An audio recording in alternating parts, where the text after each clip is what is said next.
ماشاء اللہ لا حول ولا قوة الا باللہ العلی العظیم اعوذ باللہ من الشیطان الرجیم بسم اللہ الرحمن الرحیم الصلاة والسلام علی سید الانبیاء والمرسلین ابی القاسم محمد اللہم صلی علی محمد وآل محمد ثم الصلاة والسلام علی آلہ الذین اذہب اللہ عنہم الرجس وطہرہم تطہیرا اللہم صلی علی محمد وآل محمد۔ کتاب عقائد امامیہ کی دوسری فصل کا 15واں چیپٹر جا رہا ہے۔ اس 15ویں سبق میں صاحب کتاب معجزہ کے بارے میں گفتگو کرنے والے ہیں۔ سب سے پہلے تو اس بات کے جاننے کی ضرورت ہے کہ معجزہ کسے کہتے ہیں۔ علماء فرماتے ہیں کہ معجزہ ایسے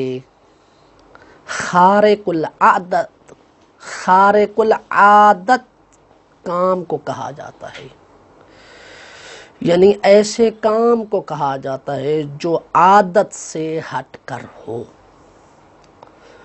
اور جس کو انجام دینے سے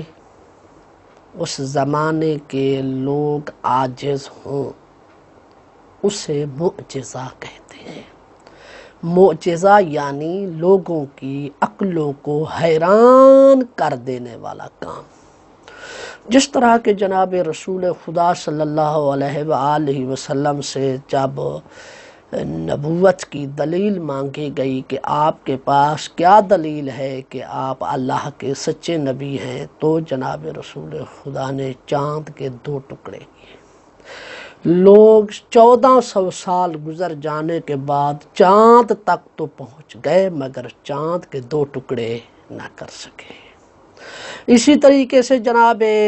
موسیٰ علیہ السلام کے زمانے میں جو سحر اور جادو تھا وہ لوگوں کے درمیان رائج تھا، اور سحر اور جادو کرنے والوں کا بہت لوگوں کی نظر میں ایک مقام تھا۔ تو اس زمانے میں اللہ نے جناب موسیٰ علیہ السلام کو جو معجزہ عطا کیا وہ تھا کہ فرعون کے دربار میں جب فرعون کے جادوگروں نے رسیوں کے سانپ بنائے تو جناب موسیٰ کو حکم ہوا، اے موسیٰ کیا کرو، اپنے عصا کو ان کے درمیان پھینکو۔ بس جیسے ہی جناب موسیٰ نے اس عصا کو پھینکا تو وہ عصا ایک ہی لحظہ میں بہت بڑا اژدہا بن گیا، اور اژدہا بن کر اس نے جادوگروں کے بنائے ہوئے سانپوں کو کھا لیا۔ تو جس پر خود جادوگر جو ہے ان پر اس کا یہ اثر ہوا کہ وہ یہ بات سمجھ گئے اور انہوں نے اس بات کا یقین کر لیا کہ جو موسیٰ لے کر آ رہا ہے وہ عام بشر، عام انسان کی طاقت سے ہٹ کر ہے۔ جو موسیٰ پیش کر رہے ہیں یقیناً اس کے پیچھے ایک قدرت ہے، اس کے پیچھے ایک طاقت ہے، اس کے پیچھے خدا کی قدرت ہے۔ اسی وجہ سے انہوں نے پھر فرعون کے ظلم کی پرواہ کیے بغیر جناب موسیٰ فرعون کے دربار میں ہی جناب موسیٰ پر ایمان لے آئے۔ تو صاحب کتاب فرماتے ہیں کہ یہ معجزہ عطا کرنا نبی یا امام کو یہ بھی خدا کے لیے جو ہے وہ ضروری ہوتا ہے، تاکہ اس معجزہ کے ذریعے سے لوگوں تک یہ واضح ہو جائے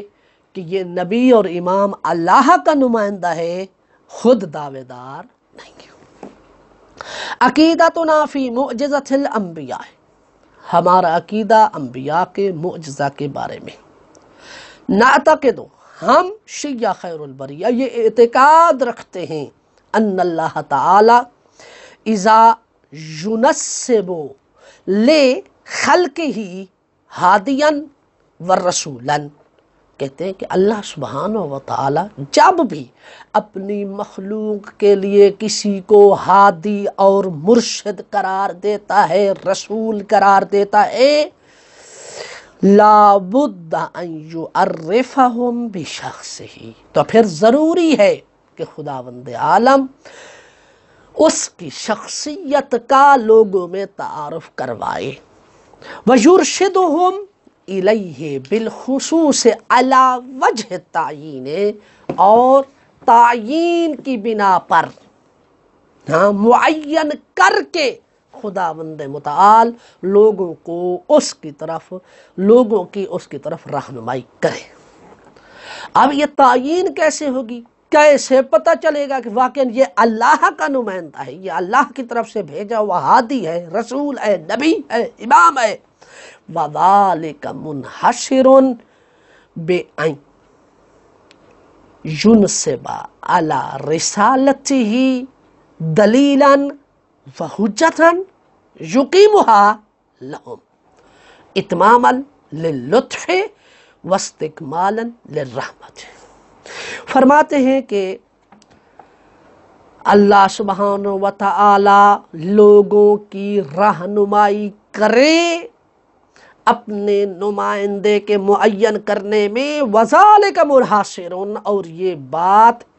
اور ایسا کرنا منحصر ہے اس بات میں کہ اللہ سبحانہ و تعالی اپنے نبی کی رسالت پر دلیل قائم کرے،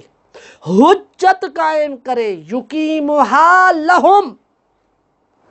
کہ پھر اس حجت کو لوگوں کے لیے کل قیامت کے دن قائم کیا جائے، کہ جس کے بعد پھر لوگ کوئی اعتراض اور سوال نہ کر سکیں۔ سورہ نساء میں ارشاد رب العزت ہو رہا ہے رسولا مبشرین و منذرین، کہ اللہ نے رسول بھیجے بشارت دینے والے اور جہنم کی آگ سے ڈرانے والے۔ کیوں بھیجے؟ لِأَلَّا يَكُونَ لِلنَّاسِ عَلَى اللَّهِ حُجَّةٌ بَعْدَ الرُّسُلِ، کہ رسولوں کے آنے کے بعد پھر کوئی شخص بھی، لوگوں میں سے کوئی شخص بھی اللہ پر یہ حجت قائم نہ کر سکے کہ میرے اللہ، ہم تک تو تیری طرف سے کوئی نمائندہ ہی نہیں آیا تھا جو ہمیں خیر کے راستے کی رہنمائی کرتا اور برائی سے ڈراتا، کوئی مبشر اور نذیر نہ آیا تھا کہ ہم جو ہے اس کے کہنے پر عمل کرتے ہوئے برائی سے بچتے اور اچھے کام انجام دیتے۔ تو اللہ نے انبیاء اور رسولوں کو بھیج کر لوگوں پر دلیل کو قائم کر دیا ہے، اتماماً للطف۔ کیوں کرتا ہے اللہ سبحانہ و تعالی ایسا؟ اپنے لطف اور فیض کو تمام کرتے ہوئے، واستکمالا للرحمت، اور اپنی رحمت کو مکمل کرتے ہوئے۔ وَذَلِكَ الدَّلِيلُ، وہ دلیل کیا ہوتی ہے؟ فرماتے ہیں وَذَلِكَ الدَّلِيلُ، وہ دلیل، وہ رہنما کیا چیز ہے کہ جس سے پتہ چلتا ہے کہ یہ نبی ہے، یہ امام ہے، یہ خدا کا نمائندہ ہے، یہ رسول ہے؟ فرماتے ہیں وَذَلِكَ الدَّلِيلُ لَا بُدَّ أَن يَكُونَ مِن نَوْءٍ لَا يَصْدُرُ إِلَّا مِنْ خَالِقِ الْكَائِنَاتِ وَمُدَبِّرِ الْمَوْجُودَاتِ۔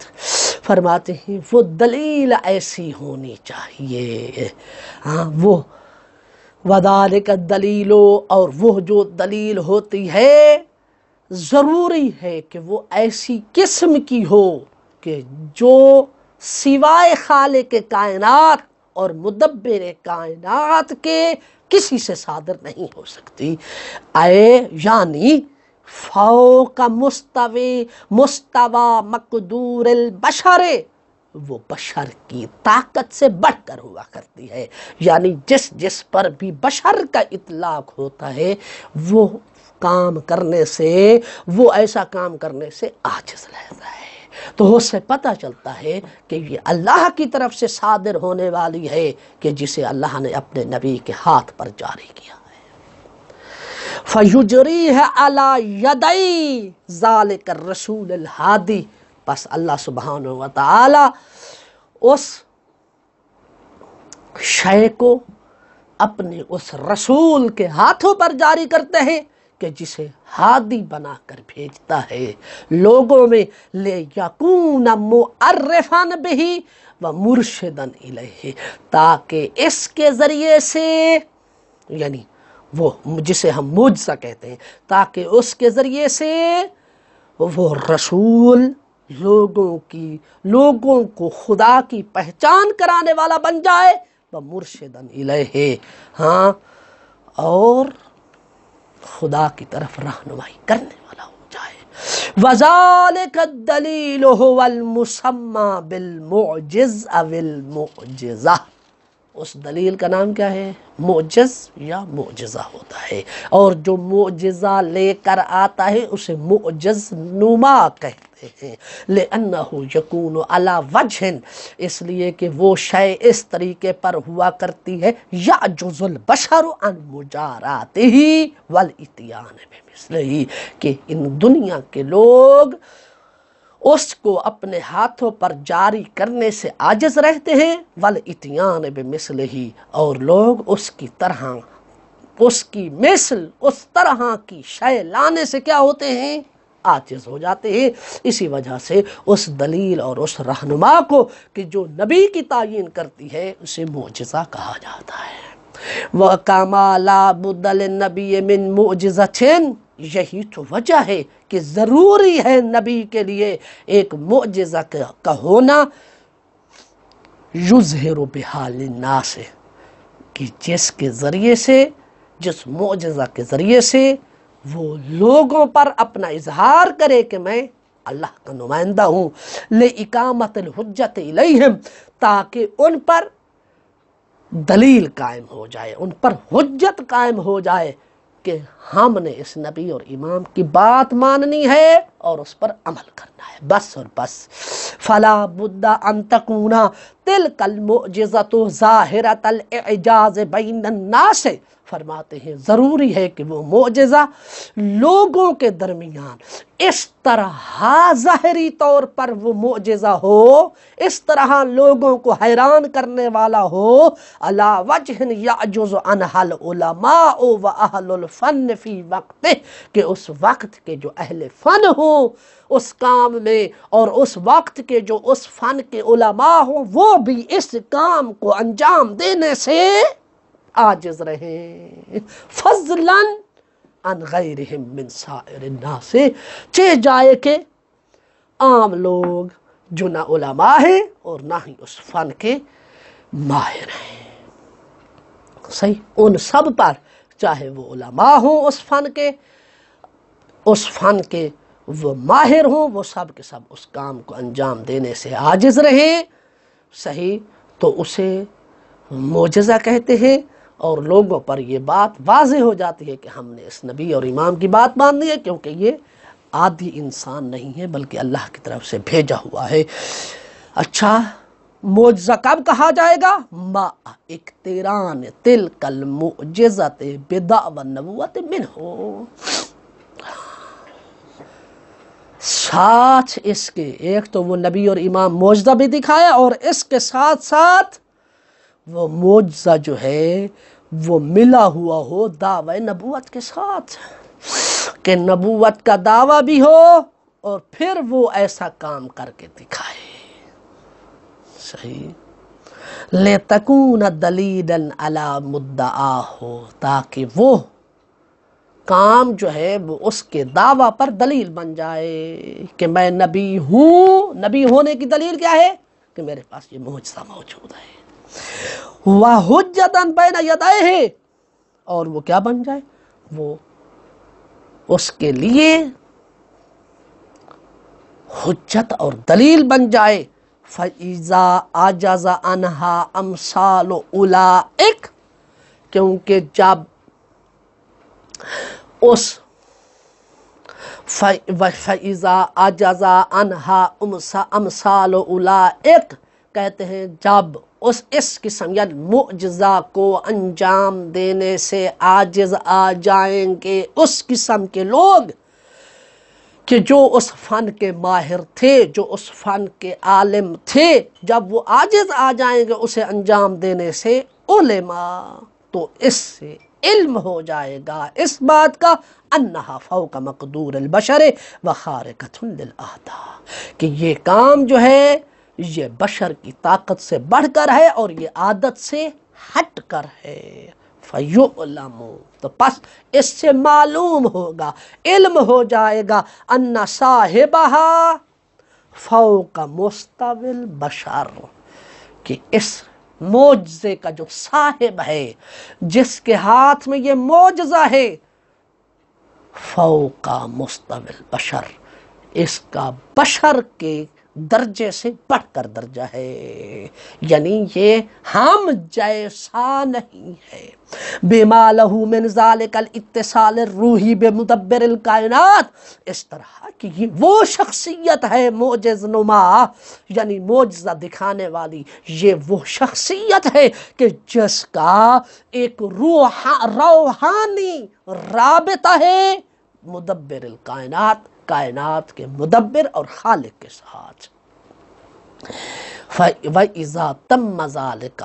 لِشَخْصٍ من ظہور المعجز الخارق للعادت، کہتے ہیں کہ جب بھی یہ بات تمام ہو جائے کسی شخص کے لیے کہ وہ ایک ایسا معجزہ دکھا دے جو عادت سے ہٹ کر ہو، وَادَّعَا مَعَ ذَلِكَ النَّبُوَّةَ وَالرِّسَالَةَ، اور اس کے ساتھ ساتھ وہ نبوت اور رسالت کا دعویٰ بھی کرے، صحیح کہے میں نبی ہوں، میں رسول ہوں، اور اس کے ساتھ ساتھ وہ معجزہ بھی دکھائے، جس طرح کہ جناب موسیٰ نے عصا پھینکا تھا، یکون حینئذ موضعا لتصدیق الناس بدعواہ والایمان برسالتہ والخضوع لقولہ وامرہ، تو کہتے ہیں کہ اس وقت لوگوں کے لیے وہ تصدیق کا مقام بن جائے گا کہ لوگ اس کے دعویٰ کی تصدیق کریں کہ یہ جو کہہ رہا ہے میں نبی اور رسول ہوں، اور اس کے ساتھ ساتھ وہ معجزہ بھی دکھا رہا ہے، اور ایسا معجزہ لے کر آ رہا ہے جسے اس دنیا کے لوگ علماء اور اہل فن انجام دینے سے عاجز ہیں، سے پتہ چلتا ہے کہ یہ اس کا مدبر کائنات یعنی خالق کائنات کے ساتھ کیا ہے، روحانی رابطہ ہے، یہ ہم میں سے نہیں ہے۔ تو بس پھر لوگ کیا ہو جائیں گے، اس وقت اس کی تصدیق کرنے والے ہو جائیں گے، وہ جو دعویٰ کر رہا ہے نبوت کا، اور اس کی رسالت پر ایمان لانے والے ہو جائیں گے، اس کے بعد وہ خضوع و خشوع کے ساتھ ماننے والے ہو جائیں گے۔ فَيُؤْمِنُ بِهِ مَنْ يُؤْمِنُ وَيَكْفُرُ بِهِ مَنْ يَكْفُرُ، پس جو ایمان لائے گا وہ مومن ہو جائے گا، اور جو انکار کرے گا وہ کیا ہو جائے گا، کافر ہو جائے گا۔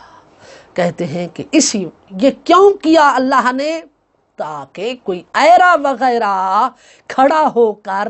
نبوت اور رسالت کا دعویٰ نہ کرے۔ اگر کوئی نبوت اور رسالت کا دعویٰ کرے اور اس کے پاس خارق العادہ معجزہ نہ ہو تو اس کی اس بات کو قبول نہیں کیا جائے گا۔ وَلِأَجَلِ هَذَا وَجَدْنَا أَنَّ مُعْجِزَةَ كُلِّ نَبِيٍّ تُنَاسِبُ مَا يَشْتَهِرُ فِي عَصْرِهِ مِنَ الْعُلُومِ وَالْفُنُونِ، کہتے اسی وجہ سے ہم نے دیکھا ہے کہ ہم نے پایا ہے اس بات کو، کہ أَنَّ مُعْجِزَةَ كُلِّ نَبِيٍّ، کہ ہر نبی کا معجزہ جو ہے وہ مناسبت رکھتا ہے کہ جو اس زمانے کے علوم اور فنون میں شے مشہور تھی، یعنی وہ چیز جو اس زمانے کے علوم اور فنون میں شے مشہور تھی، معجزہ اسی کے ساتھ جو ہے وہ مناسبت رکھتے ہوئے آتا ہے۔ فَقَانَتْ مُعْجِزَةُ عیسیٰ، جس طرح کہ آپ دیکھ لیں، پس جناب معجزۃ موسیٰ، پس جناب موسیٰ کا معجزہ کیا تھا، ہیا العصا التی تلقف السحرہ وما یأکفون، کہتے ہیں کہ وہ عصا تھا کہ جس نے جادو کو نگل لیا، وما یعکفون، اور وہ روک بھی نہیں سکتے تھے۔ یعنی یہاں پر جادو کو نگل دیا کا مطلب ہے کہ جادوگروں نے جو جادو کیا تھا سانپوں کی صورت میں، جناب موسیٰ کے عصا نے آ کر ان کے ان جادو والے سانپوں کو نگل لیا۔ وما یعکفون، اور کہتے ہیں کہ وہ جو جادوگر تھے وہ اس کو روکنے سے عاجز رہے۔ وما یعکفون، اور وہ روک بھی نہ سکے۔ اذ کان السحر فی عصرہ فنا شائعا، یہاں سوال پیدا ہوتا ہے کہ جناب موسیٰ کو اللہ نے یہ عصا کے اژدہا بن جانے والا معجزہ کیوں عطا کیا؟ فرماتے ہیں اس لیے کہ اس زمانے میں فی عصرہ، جناب موسیٰ کے زمانے میں یہ جادوگری ایسا فن تھا شائع، جو بہت معروف تھا، عام تھا۔ فلما جاءت العصا بطل ما كانوا يعملون، جیسے ہی جناب موسیٰ کے عصا والا معجزہ آیا تو وہ سب کچھ ختم ہو گیا جو وہ کیا کرتے تھے۔ وَعَلِمُوا، اور جناب موسیٰ کے عصا والے معجزے سے انہوں نے جان لیا انہا فوق مقدورہم وَأَعْلَى مِنْ فَنِّہم، خود جادوگروں نے جان لیا کہ یہ ان کی طاقت سے بڑھ کر ہے اور ان کے فن سے یہ بہت بلند ہے۔ وَأَنَّهَا مِمَّا يَعْجُزُ عَنْ مِثْلِهِ الْبَشَرِ، اور انہوں نے اقرار کیا، وہ جان گئے اس بات کو کہ اس قسم کا کام ہم جیسا بشر کرنے سے کیا ہے، عاجز ہے۔ وَيَتَزَاءَلُ عِنْدَهَا الْفَنُّ وَالْعِلْمُ، کہا کہ جناب موسیٰ کے عصا والے معجزے کے سامنے اس وقت کا علم اور فن جو ہے وہ حقیر اور ذلیل ہو گیا۔ وَكَذَلِكَ كَانَتْ مُعْجِزَةُ عیسیٰ، اور اسی طرح جناب عیسیٰ کا جو معجزہ تھا وہی ابراء الاکمہ والابرص، وہ ہے کوہڑ کی مرض والے اور برس والے شخص کو شفا دینا۔ وَإِحْيَاءُ الْمَوْتَى، وَإِحْيَاءُ الْمَوْتَى، اور کیا تھا، موتا کو زندہ، مردوں کو زندہ کرنا۔ کہتے ہیں یہ جو معجزہ کس زمانے میں آیا، اذ جاءت فی وقت، یہ اس وقت یہ معجزہ آیا، کان فی فن الطب هو السائد بین الناس، کہ جب طب والا فن جو تھا، حکمت اور طب یعنی اس زمانے کی جو ڈاکٹری تھی وہ لوگوں کے درمیان بلند مرتبے پر فائز تھی۔ وَفِيهِ عُلَمَاءٌ وَأَطِبَّاءٌ، اس زمانے پہ علماء تھے، اطباء بڑے بڑے طبیب اور حکیم تھے، لَهُمُ الْمَكَانَةُ الْعُلْيَا، کہ جن کا ایک بہت بلند مقام تھا لوگوں کی نظر میں، لوگ انہیں اپنا خدا جانتے تھے۔ کہتے ہیں کہ پس اللہ نے جناب عیسیٰ کو وہ معجزہ بھیجا، فَعَجَزَ عِلْمُهُمْ عَنْ مُجَارَاتِ مَا جَاءَ بِهِ عیسیٰ، بس جو کچھ جناب عیسیٰ علیہ السلام لے کر آئے اسے اس زمانے کے اطباء اور علماء اور اس فن کے ماہر لوگ اپنے ہاتھوں پر جاری کرنے سے کیا ہو گئے، عاجز ہو گئے۔ تو انہوں نے سمجھ لیا کہ جناب عیسیٰ کے پاس جو ہے یہ دنیا کا عام انسان ایسا نہیں کر سکتا، تو معلوم ہوا کہ جناب عیسیٰ ہم میں سے عام انسان نہیں ہے بلکہ خدا کی دی ہوئی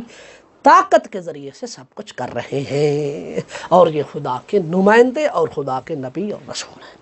وَمُعْجِزَةُ نَبِيِّنَا، اور ہمارے نبی کا معجزہ، الْخَالِدَةُ، جو ہمیشہ زندہ رہنے والا ہے، هِيَ الْقُرْآنُ الْكَرِيمُ، وہ قرآن کریم ہے، المعجز ببلاغتہ وفصاحتہ فی وقت کان فن البلاغت معروفا، کہتے ایسے وقت میں یہ قرآن کریم لوگوں کو حیران کر دینے والا ہے اپنی فصاحت و بلاغت کے ساتھ، ایسے وقت میں لوگوں کو حیران کر دینے والا تھا کہ جب فن البلاغہ معروف تھا، وَقَانَ الْبُلَغَاءُ هُمُ الْمُقَدَّمُونَ عِنْدَ النَّاسِ بِحُسْنِ بَيَانِهِمْ وَسُمُوِّ فَصَاحَتِهِمْ، کہتے ہیں جس وقت یہ معجزہ آیا نا، یہ قرآن کریم آیا، تو فرماتے ہیں اس وقت جو بلیغ لوگ تھے لوگوں کی نظر میں وہی سردار ہوا کرتے تھے، وہی مقدم ہوا کرتے تھے، اپنے اچھے بیان کی وجہ سے، اپنے بلند مرتبہ فصاحت کی وجہ سے، فجاء القرآن کالصاعقۃ، پس قرآن آیا ایک کڑکتی ہوئی بجلی کی طرح، اذلہم، جس نے آ کر ان منکروں اور کافروں کو کہ جو اپنی فصاحت اور بلاغت کی وجہ سے جن کا لوگوں پر ایک نام تھا، لوگوں پر ایک اثر تھا، انہیں ذلیل کر دیا، وَأَدْهَشَهُمْ، انہیں مدہوش کر کے رکھ دیا، حیرت میں ڈال کے رکھ دیا، وَأَفْهَمَهُمْ، اور انہیں یہ بات سمجھا دی، أَنَّهُمْ لَا قِبَلَ لَهُمْ لَهُ، کہ وہ اس قرآن کریم کے سامنے ان کی کوئی اہمیت نہیں ہے، فَخَنَعُوا لَهُ مُعْطِئِينَ عِنْدَمَا عَجَزُوا عَنْ مُجَارَتِهِ، پس وہ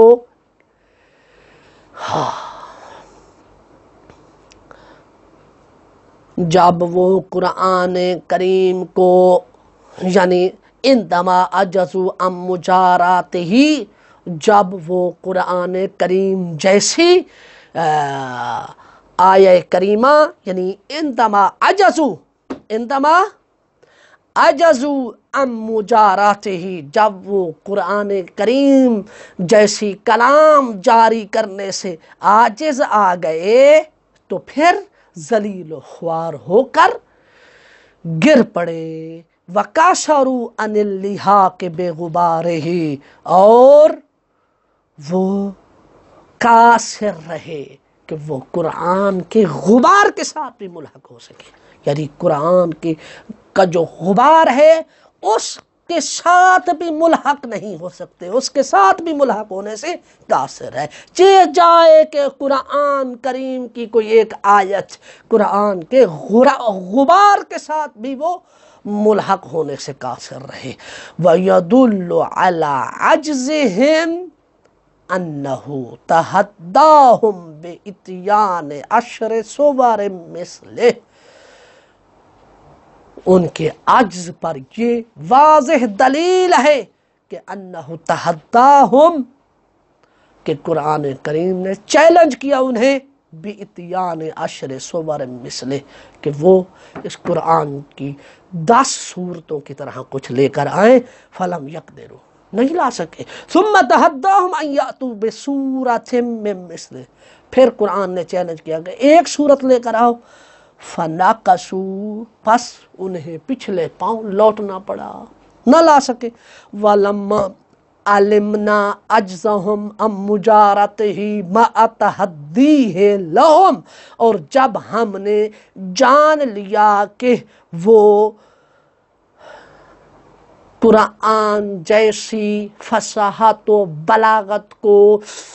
جاری کرنے سے عاجز ہیں، جب کہ قرآن ان کو چیلنج بھی بار بار کر رہا ہے، وَعَلِمْنَا لُجُوءَهُمْ إِلَى الْمُقَاوَمَةِ بِالسِّنَانِ دُونَ اللِّسَانِ، اور ہم نے جان لیا کہ وہ زبان کی بجائے تیروں کے ذریعے سے انہوں نے کیا ہے لڑائی اور مسلمانوں کے خلاف مقاومت اور لڑائی شروع کر دی، یعنی علمنا لجوءہم، یعنی ہم نے جان لیا کہ انہوں نے سہارا لیا اسلام کے خلاف لڑنے کا، مقاومت کرنے کا تیروں کے ذریعے سے، دون اللسان، زبان کے ذریعے، زبان کے علاوہ، علمنا، تو کہتے ہیں ہم نے ان کے ان افعال سے جانا، ان القرآن من نوع المعجز، کہ قرآن کیا ہے، ایک بہت بڑا معجزہ ہے، وقد جاء بہ محمد صلی اللہ علیہ وآلہ وسلم بن عبداللہ، کہ جو جناب محمد بن عبداللہ علیہ السلام لے کر آئے، مقرونا بدعوی الرسالہ، کہ جو دعوی رسالت کے ساتھ متصل تھا۔ ادھر سے قرآن مجید ہے، ادھر سے دعوی رسالت ہے، تو معلوم ہوا کہ یہ قرآن مجید ایسا معجزہ ہے جو قیامت تک باقی رہنے والا ہے۔ فَعَلِمْنَا، اور ہم نے جان لیا، اَنَّهُ رسول اللہ، کہ بے شک جناب محمد ابن عبداللہ اللہ کے سچے رسول ہیں، جاء بالحق، حق کے ساتھ آئے ہیں، وصدق بہی، اور حق کی تصدیق کرنے والے ہیں، صلی اللہ علی محمد وآلہ الطاہرین۔